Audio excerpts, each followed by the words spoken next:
Sailing into history. A British teen becomes the youngest person to sail solo across the Atlantic Ocean. Michael Perham's voyage across the Atlantic Ocean was full of surprises. His journey included shark sightings, equipment failure, and flying fish that hopped into his boat. Okay, so right off the bat, I know this story is about Michael Perham, and I know he's going on a voyage or a sailing trip across the Atlantic Ocean, which is a really long way. And he's just a teenager, he's not even an adult. And he's going solo, which means he's going alone. So a teenager all alone out on the ocean. So right away, I'm making an inference about him. My inference is that he's very brave.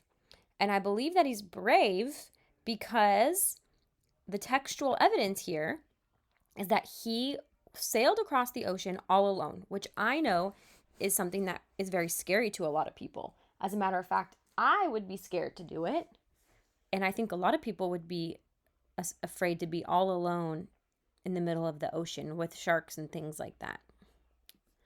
So I'm going to keep reading. Despite the unexpected events, the teen from Hertfordshire, England, achieved what he had set out to do. In January 2007, at age 14, Michael became the youngest person to cross the Atlantic Ocean solo or alone at the time. It feels absolutely fantastic being back on dry land, Michael told BBC News after his journey.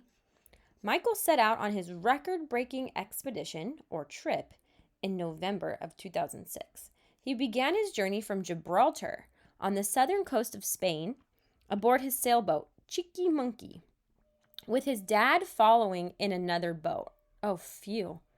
I was quite worried, actually. Pause for a minute.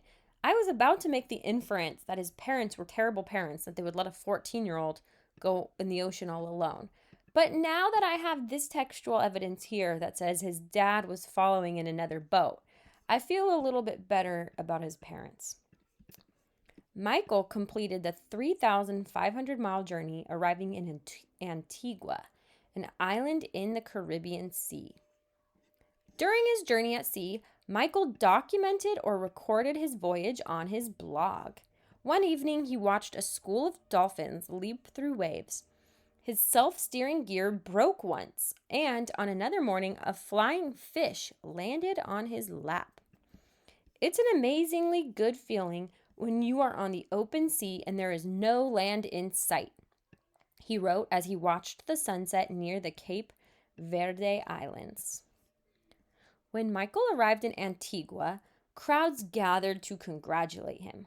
I was surrounded by loads of cameras, microphones, and people asking me questions.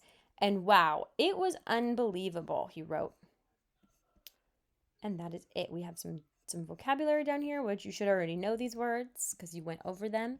So now we have to make an inference. I made an inference about Michael. What can you infer from the story? I want you to get into your assignment here and make an inference.